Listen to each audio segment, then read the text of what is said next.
Hi! Hello! Ako nga pala si Mas Clara, ang inyong kapitbahay. At ngayon, ikukwento ko sa inyo kung paano ako naging isang One Piece fan.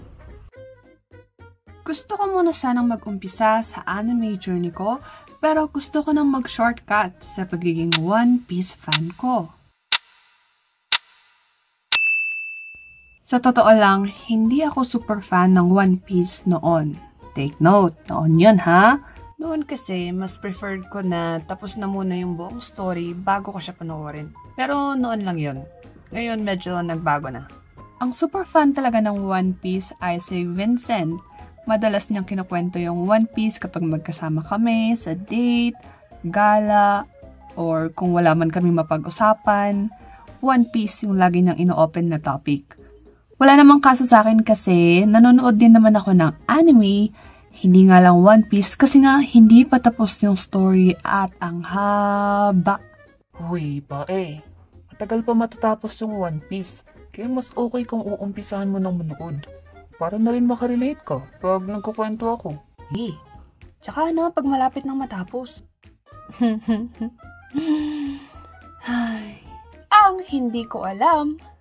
Matutulad pala ako sa isang One Piece meme. They ask you how you are, you just have to say that you're fine when you're not really fine, but you just can't get into it because they would never understand. Ayan. Familiar ba yan? Alam kong may memes na ganito sa internet, pero nangyari talaga ito sa akin. Sa tagal matapos ng One Piece, nauna pang natapos yung relasyon namin ni Vincent. Well, anyways, hindi ito tungkol kay Vincent.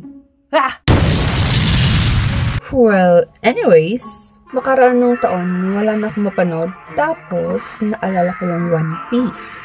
Tuwing magbubukas kasi ako ng Facebook, nakikita ko yung kakilala ko na active seller ng action figures. Tawagin natin siyang Randy. Ang top anime din ni Randy ay One Piece. Kaya sa Facebook, madalas siyang mag-share ng memes na galing sa page ni Popmos. Ewan ko kung yun ang basa doon, pero ito yung page niya. Tapos one time nag-react ako sa isang shinare niyang One Piece meme. Ayun na ang newsfeed ko. Scroll sa TikTok, One Piece. Meron kayo martilyo? Kumpong mo sa ulo mo! Scroll sa Facebook, One Piece. Scroll sa Insta, One Piece ulit. Scroll sa Twitter. May One Piece pa rin. Kahit saan na ako mag-scroll, may One Piece talaga. Para siyang multo na nakasunod sa'yo para lang kumbinsin kang manood. One Piece. Ano? One Piece! Pero nagdadalawang isip pa rin akong umpisahan yung episode 1 kasi nga busy sa pag-aaral. Uy, busy yun? Tapos, baka maalala ko si Vincent. Baka... charot lang.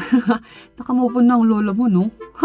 Di rin naman nagtagal, inumpisahan ko rin naman yung One Piece. Although, medyo na-spoil tayo sa ibang part ng One Piece dahil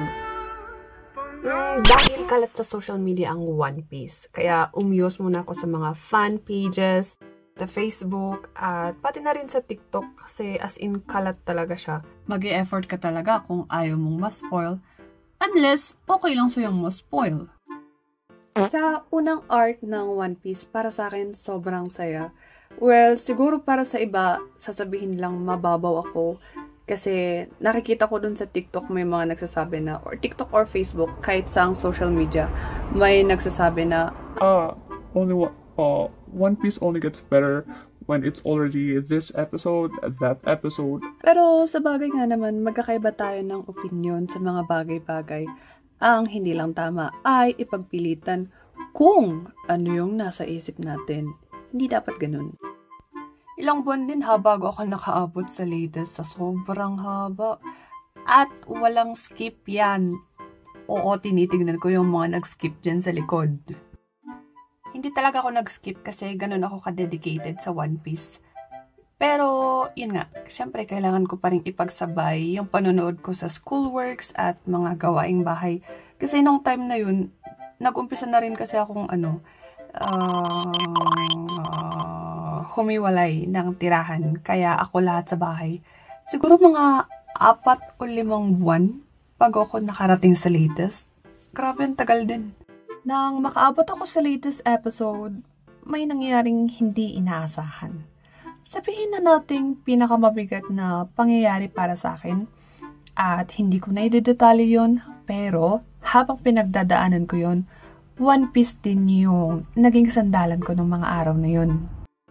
Gusto ko rin na malaya akong nakakapag-scroll, nakakapag-comment sa mga One Piece memes, malaya akong mag-express. Kumbaga, kasi alam ko nang may mga friends ako sa Facebook na ang tingin sa akin ay isip bata kapag nalaman na lang nanonood ako ng anime. Lo, si Mas Clara, panay share ng anime. Isip bata. Kaya naisipan kong gumawa ng ibang Facebook account para, yun nga, makapag-join ako sa OP groups gaya ng Kaizoku Designs, One Piece Philippines, at syempre nag-follow na rin ako kay Opmos at saka sa iba pang mga pages na hindi toxic. Gusto ko lang kasing malibang yung isip ko noon dahil kapag nag-focus ako sa pinagdadaanan ko, nako, baka mabaliw na ako. At habang nagre-recover ako noon, nililibang ko yung sarili ko sa panonood ng One Piece. Pero syempre dahil weekly na yung labas ng One Piece, kabilang na tayo sa mga naghihintay weekly, well, mag-jump tayo sa mga One Piece contents. Which is, napapangiti rin ako ng mga One Piece memes na sinishare ng ibang fans. Kaya naisip ko na, baka pwede ko rin pangitiin yung ibang fans kahit sa simpleng paraan. At dun ako nagsimulang gumuhit. Pang memes nga lang kasi hindi tayo marunong. Nagdrawing ako kahit hindi ako magaling at yun yung mga pinopost ko noon sa mga One Piece groups hanggang sa makilala ko yung ibang online friends ko na One Piece fans din. Masaya ako na napapangiti ko sila kahit sa simpleng paraan lang. Pero syempre paglipas ng panahon, normal din na may magbago.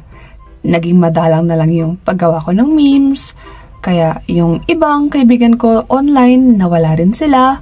Pero kung may nawala, may mga nanatili rin naman hanggang ngayon kahit na inactive na ako. At sobrang na-appreciate ko talaga silang lahat. Hindi ko masasabing fully recovered na ako sa nangyari sa akin. Pero kahit papano, napapasaya talaga ako ng One Piece. At mas lalo na si... Uy, landi!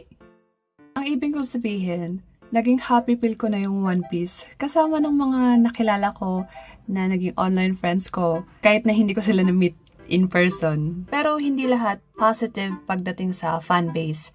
Hindi may iwasan na may mga toxic fans talaga, lalo pagdating sa theories, sa debates, at kung ano-ano pang mga bagay. Pero nasa sa atin na kasi bilang individual kung iiwas tayo o makikipagbartugalan pa.